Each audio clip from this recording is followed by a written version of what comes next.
오늘은 로마서 2장 12절 16절을 중심으로 은밀한 것까지 심판받는 날은 반드시 옵니다 라는 제목으로 하나님 말씀 전하겠습니다. 추석 명절 잘 보내셨습니까? 얼굴들 뵈니까 이렇게 맛있는 걸 많이 드신 얼굴들이세요. 기름기가 흘러 넘치는 것 같고 네, 가족들하고 또 행복하고 즐거운 시간 되어줄 믿습니다. 오늘 이 말씀을 통해서 우리가 다시 한번 우리 자신들을 돌아볼 수 있는 그런 계기가 되었으면 좋겠습니다. 지금 우리는 매주마다 로마서를 함께 살펴보고 있습니다.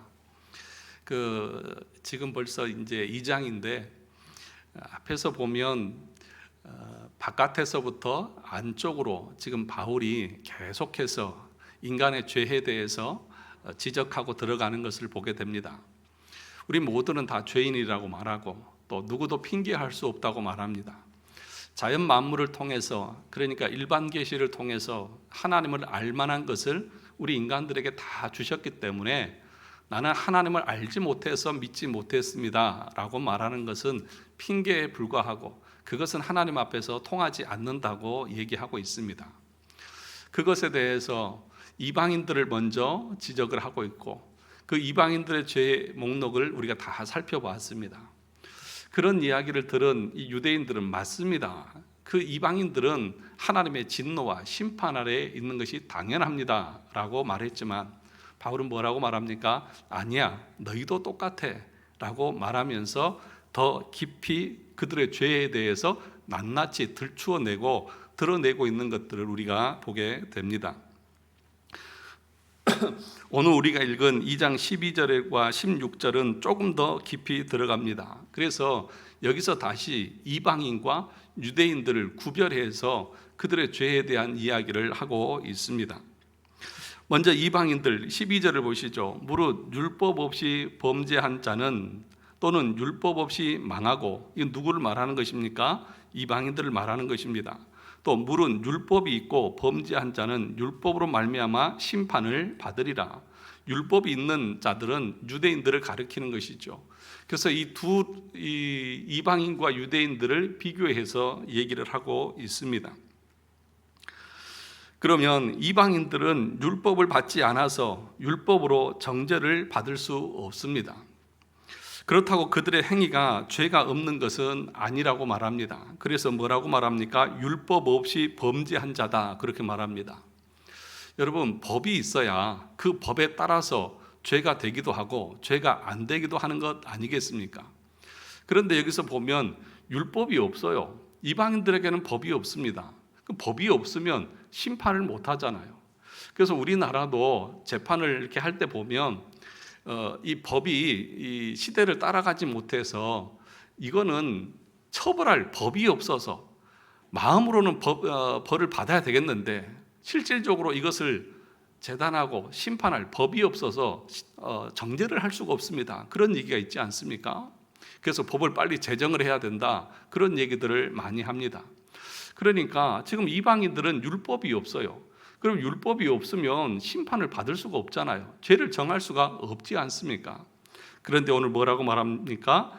율법 없이 범죄한 자들이다. 그러니까 율법 없는 자들도 죄인이라고 말하고 있습니다.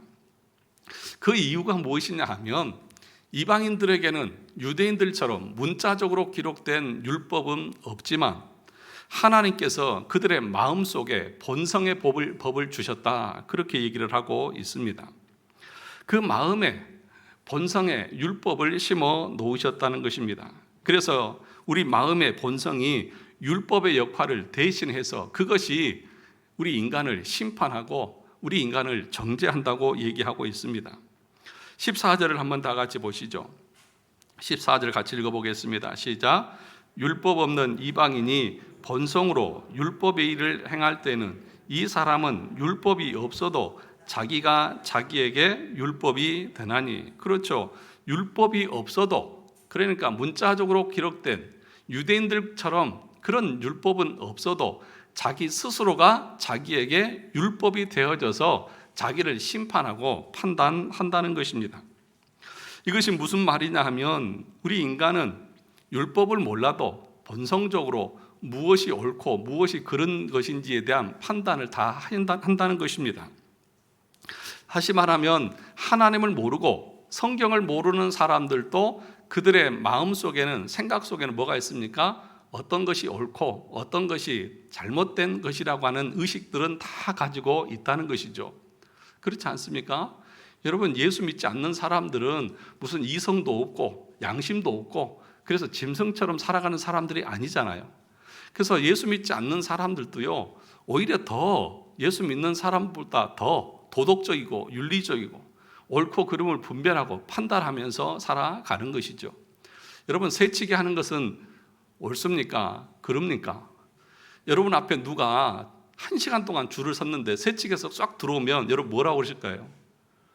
당신 지금 뭐 하는 거냐고, 우리 줄 서 있는 거 안 보이냐고 얘기하잖아요. 그러면 그 사람이 뭐라고 말합니까? 네가 뭔데? 이렇게 얘기하는 사람이 있어요? 때로는 죄송합니다, 미안합니다. 또는 나 이거 줄 서 있는 거 몰랐습니다. 그리고 뒤로 다시 가는 사람들 있잖아요. 그거 왜 그래요? 우리 안에 뭐가 있어서요? 본성이 있어서. 하나님이 그렇게 우리 본성 안에 무엇이 옳고 그른가에 대한 것을 다 심어 놓으셨기 때문에 사람들은 자기가 행하는 그 모든 일에 있어서 성경을 몰라도, 율법을 몰라도 스스로가 자기에게 율법이 되어져서 자기를 판단하고 자기를 정죄한다는 것입니다. 그래서 바울은 여기서 이 본성과 율법을 대비시켜서 설명을 하고 있습니다. 본성이 율법의 역할을 대신하고 있다는 것입니다. 그렇다고 해서 이 본성이 하나님께서 주신 특별 계시인 이 율법에 대해서 정확하게 알아서 판단한다고 하는 것은 아니죠. 율법에 대해서는 정확하게 모릅니다. 그래서 어떻게 구원을 얻는지에 대해서는 모르지만 어렴풋하게 신이 존재하고 하나님이 계시다고 하는 사실들은 다 알고 있다는 것입니다. 그래서 우리가 여러 번 얘기했던 이 도르트 신조라고도 하고 칼빈주의 5대 교리라고도 하는 것 여러분 다 아시잖아요. 첫 번째 뭐예요? 전적 타락, 전적 부패라고도 말하는데 그 전적 타락이라고 하는 말의 의미는 우리의 지정의가 완전히 깨지고 오염되고 부패해져서 하나님을 향해서 갈 수 없고 하나님을 찾을 수도 없고, 그러니까 자기의 본성과 이성으로는 하나님 앞에 절대 나갈 수 없다고 하는 의미에서 전적 부패고 타락이지, 인간의 이성이 말살되어지고 그 본성의 양심이 다 없어져 가지고 짐승처럼 산다는 그런 말이 아니라는 것을 여러 번 말씀을 드렸습니다. 그래서 이방인들이 하나님을 몰라서 예배하지 못했고 믿지 못했다고 하는 말은 하나님 앞에서 통하지 않는다, 그렇게 앞에서 우리가 배웠습니다. 그래서 핑계치 못할지니라, 하나님은 하나님을 알만한 것을 자연계시를 통해서 다 보여주셨다는 것입니다. 그래서 2장 15절은 더 나아가서 이렇게 얘기합니다. 2장 15절을 같이 읽어보겠습니다. 시작. 이런 이들은 그 양심이 증거가 되어 그 생각들이 서로 혹은 고발하며 혹은 변명하여 그 마음에 새긴 율법의 행위를 나타내느니라. 그 다음에 뭐라고 말합니까? 뭐가 증거가 돼요? 양심이 증거가 되어진다. 양심이 증거한다. 그러니까 이 양심이라고 하는 말의 의미는 어떤 것을 말하냐면 우리의 지식에 관련된 양심을 말하는 것입니다. 그러니까 무엇이 옳고 무엇이 그르다고 하는 것은 지식적인 것이잖아요. 그렇지 않습니까? 이게 맞고 이거 틀리다, 이건 잘못된 것이고 이거는 옳은 것이라고 하는 것을 사람들이 지식적으로는 다 알고 있어요. 그러니까 본성으로 그것을 다 알고 있다는 것입니다. 그런데 그것이 어디로 내려오는 것입니까? 이 양심으로 내려오는 것이죠. 그래서 양심이 너 그거 잘못된 거잖아, 너 알면서 왜 그래? 지식적으로는 알고 있어요. 그런데도 행하는 거예요. 그럴 때 그 양심이 뭐라고 말하는 거야? 너 그거 잘못된 거야? 너 그거 하나님 앞에 벌 받을 일이야? 라고 우리 양심이 우리를 정죄하고 심판한다는 거예요. 또 사람들이 무엇이 옳은 것인지 알아요. 무엇이 선한 것인지도 알아요. 그래서 그 선한 일을 하고 착한 일을 하면 스스로가 어떤 거예요? 나 참 대견스럽다, 나 참 뿌듯하다, 내가 오늘도 착한 일, 좋은 일을 했지. 그러면서 내 양심이 뭐라고 그래요? 그래, 너 잘했어 하면서 스스로가 스스로에게 위로를 하고 있지 않느냐는 것이죠. 그러니까 사랑하는 성도 여러분, 우리의 양심이 작동을 하고 있다는 것입니다. 너희가 무엇이 옳고 그르다는 것을 알고 있는 증거가 있는데 그것이 뭐냐면 너희 양심이다. 너희 양심이 너를 찌르기도 하고 너를 칭찬하고 있기도 하기 않느냐라고 지금 바울은 말하는 것입니다. 여러분, 그래서 우리는 악을 행하면 양심의 찔림을 받습니다. 또 우리가 좋은 일을 하면 우리의 양심이 즐겁습니다. 이것을 보면 너희가 무엇이 악하고 무엇이 선한 것인지를 알고 있다는 것이 분명하다는 것입니다. 그래서 인간의 양심을 어떻게 사전에서는 말했냐 하면 선악을 판단하고 선을 명령하며 악을 물리치는 도덕의식이다. 양심의 가책이나 양심에 부끄럽지 않다고 말하듯이 자기가 행하거나 행하게 되는 일, 특히 나쁜 행위를 비판하고 반성하는 의식을 말한다, 그렇게 얘기를 하고 있습니다. 그러니까 여러분, 도둑질하고 간음을 하면 양심에 꺼리낌을 받고 부끄러움을 느낍니다. 만약에 양심이 그런 판단 기능이 없다고 하면 우리가 어떻게 부끄러움을 느낄 수 있겠냐는 것이죠. 여러분, 그래서 범죄한 사람들 경찰서 앞에서 포토라인에 섰을 때 어떻게 합니까? 마스크도 쓰고 모자도 눌러 쓰고 고개를 숙이면서 자기를 가리고 숨기려고 하는 거 있잖아요. 왜 그래요? 양심적으로도 자기도 찔리고 부끄러워서 그런 것 아니냐는 것입니다. 그래서 이 양심이 때로는 우리를 고발하기도 하고 때로는 우리 자신의 그 행위에 대해서 변명하고 변호하는 그런 역할도 한다는 것입니다. 그래서 죄를 지으면 나 자신을 향해서 우리 양심이 뭐라고 말하는 것입니까? 내가 그러고도 사람이냐? 그런 얘기 한 거죠. 나에게 하는 거예요. 네가 그러고도 예수 믿는 사람 맞냐? 라고 그렇게 우리 스스로를 책망하는 것이죠. 너는 완전 쓰레기야. 너는 이런 사랑을 받을 자격도 없어 하면서 자기 스스로를 자책하기도 한 것입니다. 그래서 이런 말이 있습니다. 양심의 증언은 천명의 증언과 맞먹는 힘을 발휘한다. 아무도 나한테 뭐라는 사람 없어요. 그죠? 나만 아는 거니까. 내 양심에만 찔리니까. 그런데 그 양심의 찔림이 천명의 증인이 나를 향해서 삿대질하는 것만큼의 힘과 능력을 발휘해서 너무 괴롭고 고통스럽다는 것입니다. 그래서 어떤 사람들은 양심의 찔림을 받아서 도저히 견딜 수 없어서 어떻게 합니까? 스스로 극단적인 선택을 하는 그런 사람들도 있잖아요. 그 왜 그래요? 우리 인간 안에 양심이 존재하고 있기 때문에 그렇다는 것입니다. 그래서 이런 속담이 있습니다. 양심은 웃을 때에는 지극히 드넓은 무대가 되지만 화낼 때는 가장 잔인한 사형 집행인이 되어서 그 어떤 분노의 화신보다도 더 맹렬하게 불경건한 자들을 괴롭히고 고문한다. 양심이 웃을 때는 어때요? 아주 넓은 무대에 서 있는 것처럼 자유롭고 기분이 즐거워요. 그런데 양심에 찔리는 일을 했을 때는요, 그 양심이 나를 잔혹한 사형 집행인처럼 괴롭히고 고통스럽게 하고 고분을 한다는 것이죠. 그것이 우리의 양심의 기능이라는 것입니다.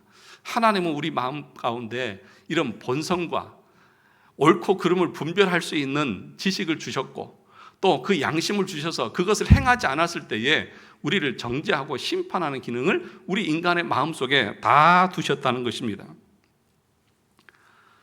그래서 이 양심이 있는 사람들은요, 그 행한 것에 대해서 스스로가 두려워하기도 합니다. 여러분, 그래서 예수 믿지 않는 사람들이 잘 먹고 편안하게 잘 사는 것 같죠. 아무 근심 걱정 없는 것 같죠. 그런데 그 내면의 깊숙한 곳을 들여다보면 무엇이 있는 줄 아십니까? 말할 수 없는 두려움이 있는 것입니다. 사람들은 미래는 없다, 죽으면 끝이다, 그렇게 말은 합니다. 그럼에도 불구하고 그들 마음속에는 막연한 두려움 가운데 고통 가운데 살아가고 있다는 것을 여러분 아셔야 합니다. 그런데 이방인들의 이 양심은 하나님을 향해서는 자신이 죄인이라는 사실을 모릅니다. 왜 모를까요? 왜 이 양심이 있는데, 지각이 있는데 왜 하나님을 향해서는 그렇게 불경건하고 불의한 모습으로 나타날까요? 왜냐하면 그 양심은 부패하고 타락해서 하나님을 절대로 찾을 수가 없기 때문에 그런 것입니다. 그 양심의 회심은 하나님의 말씀을 들을 때에만 깨우쳐지고 그때에만 회복되어져서 하나님 앞에서 자기가 죄인이라고 하는 사실들을 스스로가 고백할 수 있기 때문에 그런 것입니다. 사랑하는 성도 여러분, 그래서 하나님의 말씀 설교를 들을 때에 여러분의 양심이 회복되고 깨어지는 것입니다. 내가 죄인이라고 하는 것을 언제 알 수 있습니까? 하나님의 말씀이 선포되고 성령께서 우리 양심을 찌를 때에 그것이 회복되어져서 하나님 앞에 죄인인 것을 고백하게 되는 것입니다. 사랑하는 성도 여러분, 오늘 이 시간 여러분의 양심들을 한번 들여다보셨으면 좋겠습니다. 한번 점검해 보시라는 것입니다. 내 양심은 지금 하나님의 말씀에 어떻게 반응하고 있느냐는 것이죠. 하나님의 말씀을 들을 때에 그 말씀을 아멘으로 받고 있습니까? 하나님의 말씀과 그 명령을 들을 때에 순종하고자 하는 의지가 여러분 가운데 있느냐 하는 것이죠. 우리의 양심이 화인맞고 우리의 양심이 굳어져 있으면 하나님의 어떤 말씀을 해도 그 말씀에 반응하지 않습니다. 여러분 그렇지 않습니까? 지렁이도 밟으면 뭐 해요? 왜 꿈틀거립니까? 살아있으니까요.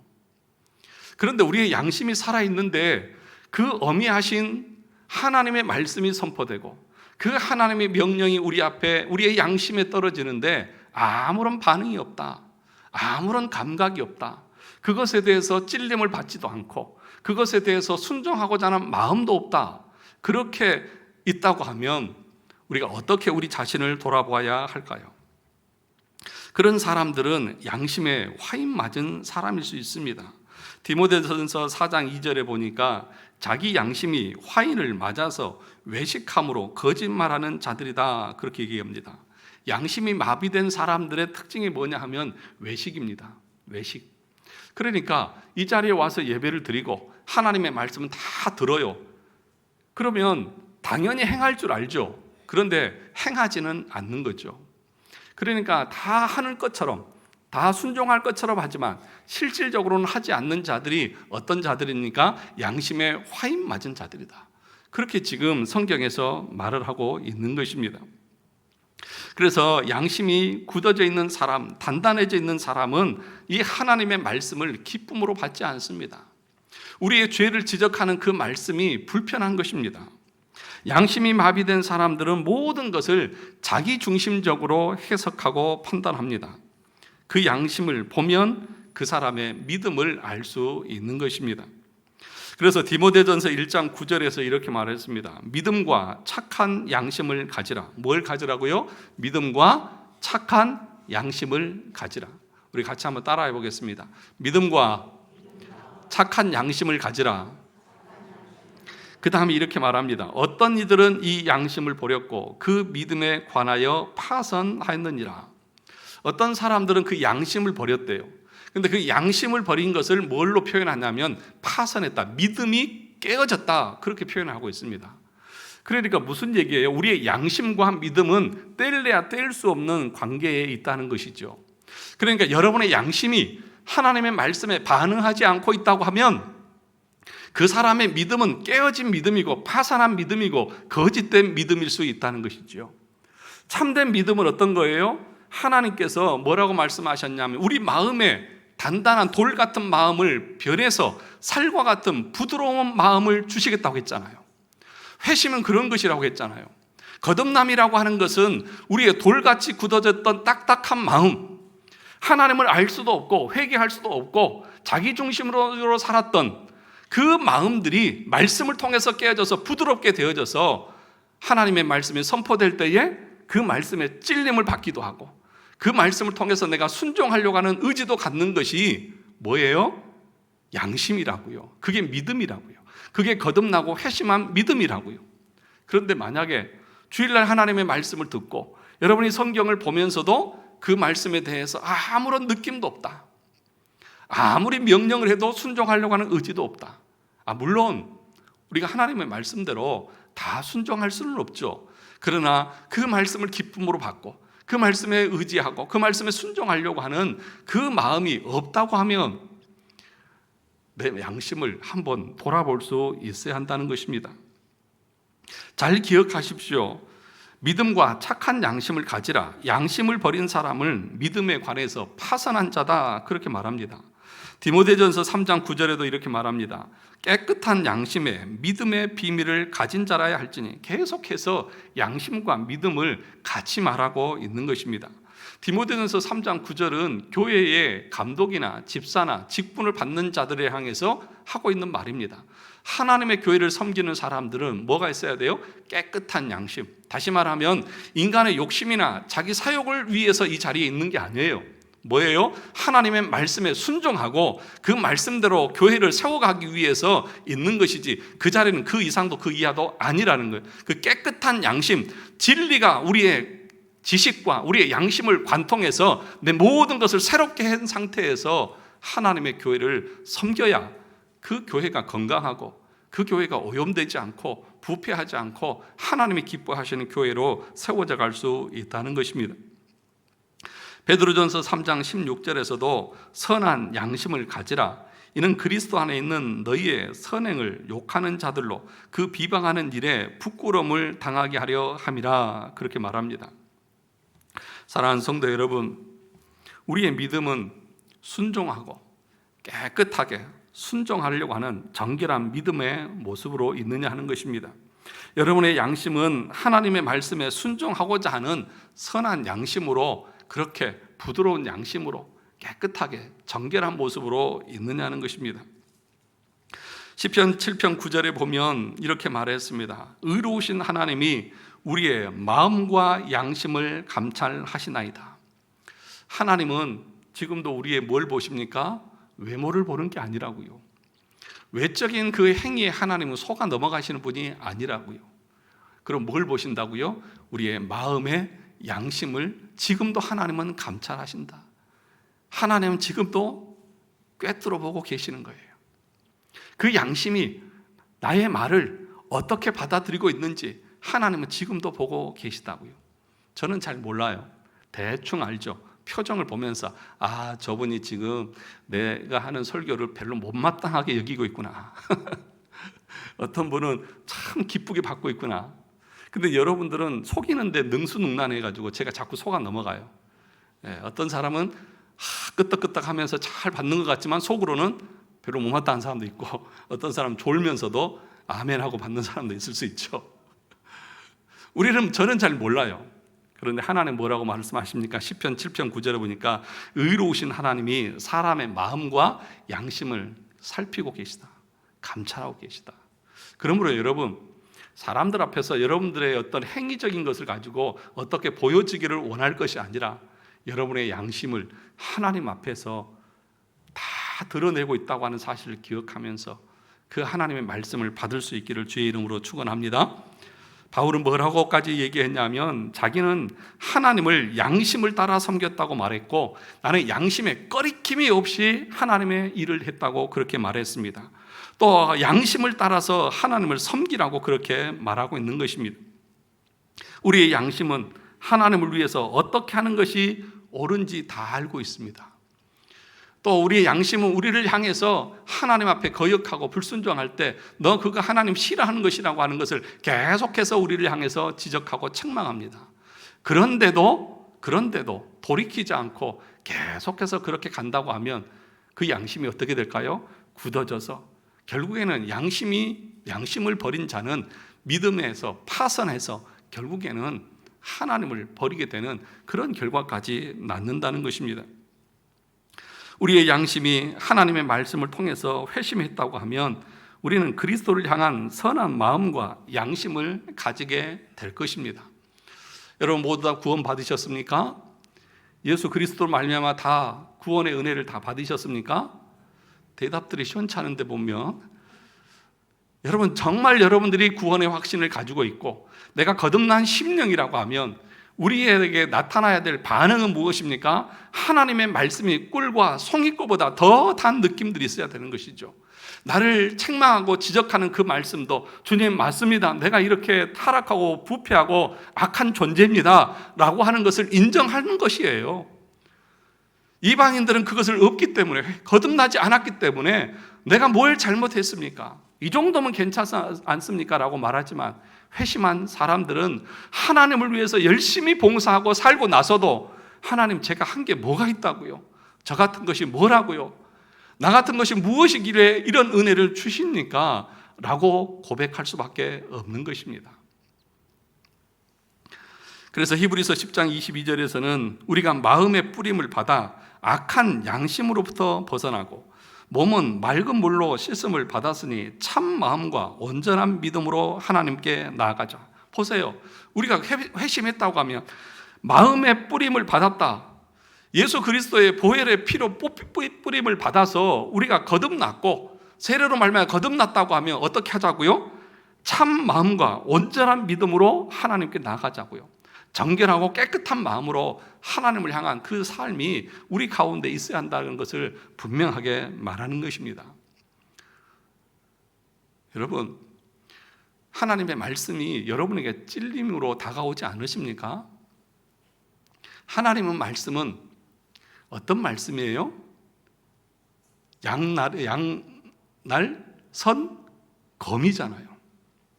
우리의 심령과 골수와 관절을 찔러 쪼개기까지 하는 것이 하나님의 말씀이지 않습니까? 그 말씀이 주일마다 내 가슴을 찔러서 내가 죽겠다, 이러다 나 죽겠다, 이런 심령의 상태가 되어지는 것이 하나님의 말씀을 듣는 우리 심령의 상태입니다. 그래서 내 힘으로는 도저히 감당할 수가 없어서 하나님밖에 없습니다, 주님밖에 없습니다 라고 하는 탄식이 흘러나올 때까지 여러분의 죄를 지적하는 거예요. 여러분, 지금 로마서를 공부를 하고 있지만 제가 얘기했죠. 시작하면서 한 3, 4개월 동안은 여러분은 아주 너무너무 고통스러운 세월을 보내실 거라고, 시간을 보내실 거라고, 주일마다. 왜요? 지금 바울이 1장에서부터 지금 계속해서 죄에 대해서만 얘기하잖아요. 하나님의 진노와 심판에 대해서만 얘기하잖아요. 왜 그렇게 얘기한다고요? 우리가 그렇게 완전하게 우리의 의가 자아가 깨어지지 않는 사람은 절대로 그리스도의 십자가를 붙들지 않고 그분 앞에 살려달라고 말하지 않는다고요. 그래서 완전히 나에게는 아무런 소망이 없다고 말할 때까지 바울은 계속해서 우리의 죄에 대해서, 우리의 타락과 우리의 악함에 대해서 얘기를 하고 있는 거예요. 이방인들이 우리는 하나님의 말씀을 받지 못해서 나는 하나님 믿지 못했습니다 라고 말하니까, 아니야, 너희에게는 본성으로 하나님께서 무엇이 옳고 그럴 것 심어놨어. 그리고 너희의 양심이 있지 않느냐, 너희 양심이 너를 찔렀지 않느냐, 그 양심이 하나님 앞에서 너희를 다 증거해 보일 것이다. 그러므로 하나님 앞에서 핑계댈 사람은 아무도 없다, 그렇게 얘기를 하고 있는 것입니다. 그러면 이어서 유대인들에 대해서 한번 보겠습니다. 12절을 다시 한번 보시면, 12절을 다시 보시면, 물은 율법 없이 범죄한 자는 또한 율법 없이 망하고, 그렇죠? 망한 거예요. 율법이 없어도 망해요. 물은 율법이 있고 그 다음에 범죄한 자는 무엇으로? 율법으로 말미암아 심판을 받으리라, 그렇게 얘기를 하고 있습니다. 율법으로 말미암아 심판을 받는다. 그런데 이 유대인들에게는 어떤 의의가 있었습니까? 자기들은 이방인과 달리 하나님의 말씀을 받았다는 것이죠. 율법이 우리에게 있다는 것이죠. 그리고 또 하나는 우리는 율법을 가지고만 있는 것이 아니라 율법을 열심히 공부해서 듣고 있고 알고 있다는 것이죠. 그것에 근거해서 그들은 우리는 이방인과 다르다, 그렇게 얘기한 거예요. 그걸 사도 바울은 알고 나서 뭐라고 말합니까? 야, 율법을 가지고 있고 또는 율법을 듣는다고 사람이 의롭게 되는 거 아니야. 어떻게 하라고 성경에서 율법에서 말했냐면 행하는 자가 의롭게 된다고 말했어. 그러므로 너희들은 율법을 듣기만 했지 율법을 행하지는 않았지 않느냐. 그러니까 그 율법은 행하지 않으면 정죄의 기능이 있는데 너희가 죄인이라고 그 율법이 너희를 심판할 거야. 그렇게 지금 바울은 말하고 있는 것입니다. 율법을 듣거나 아는 것만으로 의를 얻을 수 없다는 것입니다. 그런데 바울이 여기서 이것을 말하는 의도는 뭐냐 하면 더 중요한 게 있습니다. 그게 뭐냐 하면 율법을 다 행해야 의롭게 된다고 하면 우리 인간이 그 율법을 다 행할 수 있느냐는 것이죠. 여러분, 우리가 율법을 다 행할 수 있습니까? 하나님께서 말씀하신 대로 우리가 다 순종할 수 있습니까? 없잖아요. 그러면 율법의 행위로 말미암아서 의롭게 될 사람이 있니 없니? 없다는 것이죠. 그러므로 너희도 하나님 앞에 죄인이야. 너희도 하나님의 진노 아래 있고 너희도 하나님의 심판 아래 있는 거야 라고 지금 그 유대인들이 가지고 있었던 그 사고와 그 생각들을 완전히 다 깨부셔 버리는 것입니다. 그래서 시편 143편 2절에 보면 이렇게 말합니다. 주의 종에게 심판을 행하지 마소서. 주의 눈 앞에는 의로운 인생이 하나도 없나이다. 주의 눈 앞에는 의로운 인생이 하나라도 있어요, 없어요? 없다고요. 왜 없어요? 누구도 그 율법의 요구를 다 만족시킬 수 있는 사람은 없기 때문이라는 것이죠. 우리 3장 20절에 가서 보겠습니다. 로마서 3장 20절.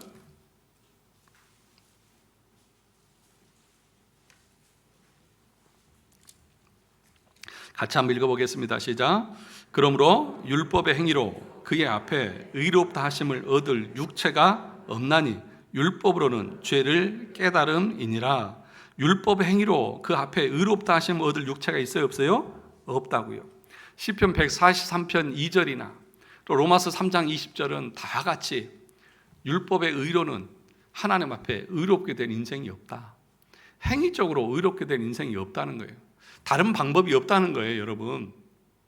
우리가 의롭게 되어질 수 있는 방법, 이 세상에는 없다는 거예요. 그러면 죄의 싹은 사망인데 그 사망에서 우리가 어떻게 구원을 얻을 수 있겠느냐는 것이죠. 갈라디아서 2장 16절에서 이렇게 말했습니다. 사람이 의롭게 되는 것은 율법의 행위로 말미암음이 아니요 오직 예수 그리스도를 믿음으로 말미암는 줄 알므로. 무엇으로 말미암는다고요? 예수 그리스도를 믿음으로 말미암는다. 우리 인간의 행위로는 절대로 우리가 의롭게 될 수 없다. 그러면서 이렇게 말합니다. 우리도 그리스도 예수를 믿나니 이는 우리가 율법의 행위로서가 아니고 그리스도를 믿음으로써 의롭다함을 얻으려 함이라. 율법의 행위로서는 의롭다함을 얻을 육체가 없느니라. 그렇게 말합니다. 사랑하는 성도 여러분, 우리에게 그래서 소망이라고 하는 것은 우리의 의에 있는 것도 아니고 우리의 어떤 행위에 있는 것도 아니고 오직 예수 그리스도를 믿음으로 말미암아 우리는 의롭게 되어진다. 그것이 루터가 처음 주장했던 이신칭의의 교리 아닙니까? 우리는 믿음으로 의롭게 되어집니다. 이 부분도 여러분들에게 설명한 부분이 많이 있지만 여러분, 믿음이 공로가 됩니까? 안 됩니까? 공로가 돼요? 안 돼요? 공로가 아니라고 분명히 말씀드렸습니다. 내가 믿어서 의롭게 되었다고 하면 그 구원의 주체가 누구예요? 나예요. 이게 알미니안주의자들, 이단으로 정죄받은 알미니안주의자들의 생각인 거예요. 하나님께서 은혜를 주셔도 내가 거절할 수도 있다. 이게 불가항력적인 그 은혜를 가항력적인 은혜로 바꿔버리는 도르트 신제에서 정죄했던 그런 내용들이잖아요. 그러니까 믿음이라고 하는 것은 뭐예요? 도구예요. 도구. 우리가 그리스도 의를 받는 수단, 도구라고요. 믿음은 우리의 공로가, 우리의 행위의 의가 아니라고 하는 것들을 분명히 아셔야 됩니다. 그래서 믿음이 좋고 나쁘고가 아니에요. 우리가 구원받는 것은 믿음으로 그래서 구원받는 것이 아니라 그리스도께서 십자가에서 우리를 대신해서 죽으시고 율법의 의를 다 성취하신 것을 내가 그대로 믿음이라고 하는 수단을 통해서 받아들임으로 하나님께서 우리를 의롭다고 칭해 주시고 그 사람이 거듭나는 사람이에요. 그러니까 그 의를 거듭나지 않는 사람은 받아들일 수가 없는 거죠. 어떻게 우리가 그렇게 해서 구원을 얻느냐는 것이죠. 그런데 하나님께서 은혜 주신 사람들은 어때요? 내 의는 아무것도 없고 나는 다 쓰레기고 나는 누더기 같은 것이고 그리스도의 십자가의 의만이 나를 살릴 수 있습니다라고 하는 믿음의 고백을 우리가 하게 된다는 것입니다. 사랑하는 성도 여러분, 그래서 에베소서 2장 9절 우리가 잘 아는 대로 행위에서 난 것이 아니니 누구든지 자랑하지 못하게 합니다. 그렇게 얘기를 하고 있는 것입니다. 그리스도께서 육신을 입고 이 땅에 오셔서 율법의 요구를 다 성취하셨고 십자가에서 죽으심으로 우리의 죄책을 사해 주셨다는 사실을 인정하고 받아들이는 자들만 거듭나고 구원의 은혜를 누릴 수 있다는 것이죠. 그러면 마지막으로 16절을 보고 마치도록 하겠습니다. 16절 같이 한번 읽어보겠습니다. 시작. 곧 나의 복음에 이른 바와 같이 하나님이 예수 그리스도로 말미암아 사람들의 은밀한 것을 심판하시는 그날이라. 그렇게 말합니다. 그러니까 심판한다고 하는 것. 그런데 앞에서 보면 사람의 양심이 심판을 하잖아요. 고발도 하고 변호도 하고. 그렇죠? 그러니까 이게 재판장에서 하는 것처럼 우리의 양심이 고발하잖아요. 너 잘못했잖아. 때로는 우리를 변호하잖아요. 이것을 바울은 어디와 연결시키고 있냐 하면 마지막 하나님의 심판대와 연결을 시키고 있는 거예요. 그런데 마지막 심판대에서는 어떠느냐? 이 땅에서는 우리가 우리의 양심을 속일 수도 있잖아요. 또 우리들은 속으로는 안 그러면서 겉으로 사람들 앞에 자기가 좀 잘나고 의롭고 괜찮은 사람으로 보여지기를 원하면서 능수능란하게 자기를 포장하잖아요. 그런데 마지막 그 하나님의 심판, 그 하나님의 고발과 그 정죄 앞에서는 우리의 뭐까지? 은밀한 것까지 다 들추어서 백일하게 다 까발리겠다는 거예요. 그것이 하나님의 심판대 앞에서 일어날 것이라는 것입니다.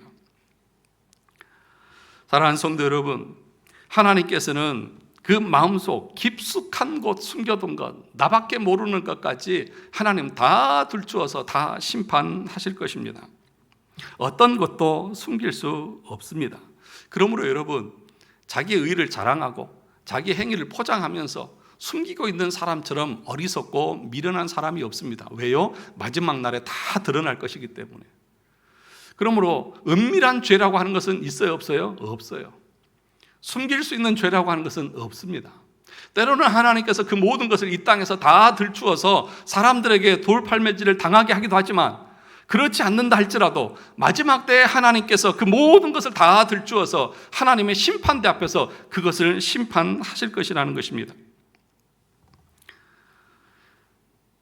그러므로 여러분의 양심이 화인 맞은 사람처럼, 마비된 사람처럼 나는 괜찮을 거야, 하나님은 이것까지는 모르실 거야, 다 알아도 하나님은 이건 모르실 거야 라고 생각하는 사람들처럼 어리석은 사람은 없는 것입니다. 하나님은 그 모든 은밀한 것을 그 날에 다 들추어 내실 것입니다. 그러므로 여러분, 이 말씀을 듣는 저와 여러분들이 해야 될 일이 뭘까요? 어떻게 하면 내 죄를 가리고 숨길 것인가가 아니라 어떻게 하면 하나님 앞에 나와서 회개하고 회복할 것인가, 그것이 더 중요한 것이죠. 지금 바울이 이런 죄에 대해서 얘기하고 있는 이유가 뭐예요? 너희들 지옥 가라 그런 얘기예요? 아니에요. 너희 자신은 알고 다시 하나님 앞에 엎드리고 회개해서 새 생명을 얻고 하나님의 심판과 진노를 면하라고 하는 말인 것이잖아요. 제가 지금 이런 설교를 하고 있는 이유가 뭐예요? 저와 여러분 모두가 하나님의 심판대 앞에 다 설 것인데, 그 앞에 서기 전에 이 땅에서 우리의 죄악된 것들을 끊고 하나님 앞에 회개하고 날마다 겸손하게 하나님 앞에 나가자는 것 아니겠습니까? 여러분, 다시 한번 여러분들에게 말씀드리고 마치려고 합니다. 어떻게 하나님께서 다 아시냐면 이사야 66장 18절에 보니까 이렇게 말합니다. 내가 그들의 소유와 사상을 아노라. 하나님은 모든 것을 다 아신다고 말합니다. 시편 139편 1절에서 4절에 보니까 이렇게 말합니다. 잘 들어보세요. 여호와여, 주께서 나를 살펴보셨으므로 나를 아시나이다. 주께서 내가 앉고 일어섬을 아시고 멀리서도 나의 생각을 밝히 아시오며 나의 모든 길과 내가 눕는 것을 살펴보셨으므로 나의 모든 행위를 익히 아시오니 여호와여, 내 혀의 말을 알지 못하는 것이 하나도 없으시니다. 하나님은 우리의 앉고 일어섬, 우리의 생각, 우리의 걸음, 내가 말한 그 모든 것까지 하나도 놓치지 않고 다 알고 계시다고 말합니다. 그런데 사람들은 그럴 일이 없어. 꼭 도망가는 꿩이 자기 머리를 풀 속에다 쳐박고 사람이 잘 나긴 모르겠지 하고 있는 것 같은 그런 어리석음들이 우리 가운데 있는 거예요. 꿩이 그렇다며요. 막 도망가다가 자기 머리를 풀 속에다 가리고 자기 앞에 안 보이면 사냥꾼이 자기를 모르는 줄 안다며요. 그러니까 우리 인간이 어리석음이 그거와 똑같아요. 자기가 죄가 있음에도 불구하고 하나님이 안 계셔. 때로는 또 하나님 이것까지는 모르실 거야, 설마 하면서 그렇게 무시하고 그렇게 없는 것처럼 그렇게 생활하면서 산다는 것입니다. 그래서 철학자 사르트르는 이런 말을 했다고 합니다. 어둠 속에 숨어서 잘하나 보자, 잘하나 못하나 보자 하고 있는 너를 하나님이 관찰하고 있는 것을 모르느냐? 우리도 늘 그러잖아요. 누군가가 잘하나 못하나 살피고 있잖아요. 그런데 하나님도 너의 행위에 대해서 관찰하고 계시다고 하는 사실을 너는 왜 모르느냐는 것이죠. 그래서 이런 누군가가 나를 살펴보고 있다고 하는 것이 얼마나 두려운 일인 줄 아십니까? 여러분, 누군가가 보고 있다고 생각하면 부자연스럽잖아요. 그런데 여러분, 이것이 바로 공포라는 것입니다. 그래서 이 공포에서 인간이 해결하기 위해서 하는 방법이 있는데 그 첫 번째가 뭐냐 하면 자기 마음에서 하나님을 제거해 버린다는 거예요. 하나님은 없어. 하나님 안 계셔. 그 하나님이 두려우니까 어떻게 그 두려움을 해소하느냐? 하나님 안 계셔. 그래서 여러분, 시편 4절에서 이렇게 말합니다. 악인은 그의 교만한 얼굴로 말하기를 여호와께서 이들을 감찰하지 아니하신다며 그의 모든 사상에 하나님이 없다 하나이다. 교만하고 어리석은 이방인들, 거듭나지 않은 사람들은 뭐라고 말하는 거예요? 그 두려움에서 헤어나기 위해서 하나님은 이런 거 모르셔. 하나님은 없어. 그렇게 자기 마음에서 하나님을 제거해 버린다는 거예요. 그렇다고 해서 하나님이 안 계신가요? 여러분이 하나님을 인정하지 않는다고 해서 하나님은 아니 계십니까? 여러분이 여러분의 죄를 숨긴다고 해서 그것이 숨겨집니까? 하나도 숨겨지지 않고 백일하에 다 드러날 것인데 어리석은 인간들은 하나님이 안 계신 것처럼, 하나님이 모르실 것처럼 우리를 숨기고 산다는 것입니다. 두 번째로는 하나님 앞에 설 때에는 우리 모두가 벌거벗은 채로 선다는 것입니다. 히브리서 4장 13절을 보니까 지으신 것이 하나도 그 앞에 나타나지 않음이 없고 우리의 결산을 받을 시기에 눈앞에 만물이 벌거벗은 것 같이 드러나리라. 어떻게 해요? 벌거벗은 것 같이. 하나도 실오라에 걸치지 않은 그런 모습으로. 그러니까 숨길 게 있다는 거예요? 없다는 거예요? 없다는 거잖아요. 여러분, 창세기에 보면 아담과 하와는 벌거벗었는데도 서로가 부끄러워했어요? 안 했어요? 처음에 안 했잖아요. 그런데 죄를 짓고 나서 어떻게 했어요? 서로가 서로에게 부끄러운 거죠. 그래서 뭘로 옷을 만들었어요? 뭘로 만들었습니까? 무화과 잎으로 자기를 가리잖아요. 그리고 하나님이 부르실 때 숨잖아요. 그 숨는 결과가 뭐예요? 옷을 만들어 입는 결과가 뭐예요? 그 죄 때문에 그럴 거 아닙니까? 그 죄를 가려보려고. 그래서 사람들은요, 자기의 죄를 가리기 위해서 이 땅에서 어떻게 살아가냐 하면 뭔가 선한 일을 하려고 합니다. 뭔가 착한 일을 하려고 합니다. 그래서 자기의 죄를 가려서 자기가 의롭고 좀 괜찮은 존재로 하나님 앞에 드러나려고 합니다. 그런데 여러분, 그것이 하나님 앞에서 가려질 수 있을까요? 그것은 어떻게 되어졌습니까? 그 무화과 잎은 말라서 비틀어지고 부서져서 어떻게 해요? 자기를 가릴 수 있어요? 없어요? 없어요. 다 없어졌어요. 다 떨어져 나가요. 그러니까 지금 뭘 우리에게 보여주는 거예요? 여러분들이 이 땅에서 여러분의 행위로 의를 가지고 여러분이 하나님 앞에 괜찮은 존재라고 하는 의식을 가지려고 한 그 모든 것들은 누더기가 되고 너덕너덕 다 떨어져 나갈 것이고 하나님 앞에서 어떤 것도 감춰줄 수 없다는 거예요. 그래서 하나님께서 우리에게 어떻게 하십니까? 아담과 하와에게 그 무화과 잎이 아니라 무엇으로 옷을 해 주셔요? 뭘 잡아서요? 짐승을 잡아서요. 학자들은 그 짐승이 양이었을 것이다. 그렇게도 얘기합니다. 그 양을 잡아서 그 가죽으로 그 아담과 하와를 부끄러움을 가려주는 거잖아요. 뭘 의미하는 거예요? 예수 그리스도의 그 의만이, 예수 그리스도의 핏부림의 그 의만이 하나님 앞에서 우리가 심판에서 벗어날 수 있는 유일한 길이라고 하는 사실을 창세기에서 우리에게 보여주시는 거예요. 그러면 여러분, 그 의를 덧입은 아담과 하와는 이제 나는 죄에서 해방되었으니까 나는 마음대로 살아야 되겠다, 그런 생각을 가졌을까요? 아담과 하와는 죽음이라고 하는 것을 경험해 봤어요? 안 해봤어요? 왜 이렇게 다들 이렇게 모른 척 하세요? 아담과 하와는 죽음이라고 하는 것을 경험해 봤을까? 안 해봤을까요? 안 해봤어요. 한 번도 뭐가 죽는 걸 본 적이 없어요. 처음 보는 광경이에요. 하나님께서 짐승을 잡아서 피가 튀기고 내장이 발려지는 그 광경을 아담과 하와는 태어나서 처음 목격했어요. 얼마나 충격적이었을까요? 그리고 그것을 잡아서 자기의 옷을 입혀서 자기의 부끄러움을 가려줬어요. 그러면 나는 이제 죄에서 해방되었으니까 이제 죄 지어도 되겠네. 그럴까요? 절대로 죄 못 질 거예요. 왜요?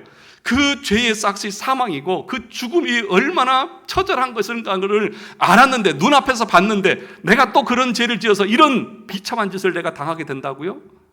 그러니까 여러분, 참으로 거듭나고 회심한 사람들, 자기가 얼마나 큰 죄에서 거듭났는지를 아는 사람들은 죄를 멀리할 수밖에 없는 거예요. 똑같은 죄를 반복하지 않는 거예요.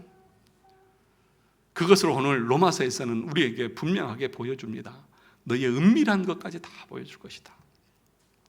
사랑하는 성도 여러분, 오늘 이 말씀을 듣는 젊으면 젊은 사람들은 더 새겨 들으십시오. 젊어서부터 하나님 앞에서 죄를 멀리 하시기 바랍니다. 죄 있는 것이 있다고 하면 그것을 당장이라도 끌어내시기 바랍니다. 단순히 도덕적이고 윤리적인 죄뿐만 아니라 영적으로 하나님 앞에서 내가 더 어떻게 순종해야 되고 어떻게 하나님 앞에 나아가야 되는지에 대한 것을 게을르고 나태하게 하는 것에 대해서도 끊어내시고 하나님 앞에 나아가야 한다는 사실입니다. 저와 여러분들이 어떻게 구원을 받았는지, 어떻게 하나님께서 우리를 사랑하셨는지 안다고 하면 그것을 도저히 할 수가 없던 것이죠. 여러분의 의라고 하는 것, 무화과 잎으로 만들어서 여러분들이 가리려고 하는 그 모든 것들은 하나도 가려지지 않습니다. 그 은밀한 것까지 마지막 날 심판하는 날이 다 옵니다. 그날에 오기 전까지 하나님 앞에서 말씀으로 우리의 영혼과 양심을 깨끗하게 하면서 믿음으로 나아가는 우리 성도들이 다 되시기를 주님의 이름으로 축원합니다.